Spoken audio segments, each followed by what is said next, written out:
Bonjour, je voulais vous parler d'une invention incroyable qui vient de paraître dans la revue Nature, qui est une caméra supraconductrice. Alors les supraconducteurs, normalement, c'est des métaux qui, quand on les refroidit énormément, se mettent à conduire absolument parfaitement le courant. Donc rien à voir avec une caméra a priori.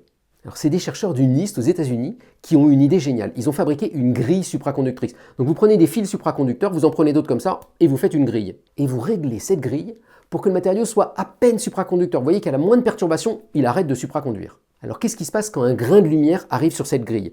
Le grain de lumière arrive, et puis il va échauffer un des supraconducteurs ici en tapant, et à cet endroit-là, il va arrêter d'être supraconducteur, il va se mettre à résister, et cette résistance, paf, elle va se propager le long de la grille, et vous allez pouvoir la détecter. Et si vous faites ça avec un bon chronomètre, vous êtes capable de dire, en regardant le temps que ça a mis à arriver là et là, d'où ça venait dans la grille. Et donc vous avez inventé un moyen de détecter des photons individuels sur autant de pixels que vous voulez. Et alors pour montrer à quel point ils étaient forts, ils ont pris 800 lignes comme ça, 500 lignes comme ça, donc ça fait 400 000 pixels. Et pour tester ça, ils ont pris une petite grille où ils ont gravé en tout petit le nom de leur labo, le NIST, et ils ont eu cette image-là.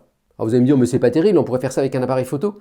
Il faut vous rendre compte que cette image, elle a une résolution de 5 micromètres, 5 millionièmes de mètre, et qu'elle peut être faite presque dans le noir, puisqu'il faut que 1 photon par pixel pour arriver à la détecter. Bon alors je dois être honnête avec vous, elle vous servira à rien cette caméra, mais dans les labos pour le coup, elle risque d'être très utile pour mesurer les phénomènes quantiques en direct.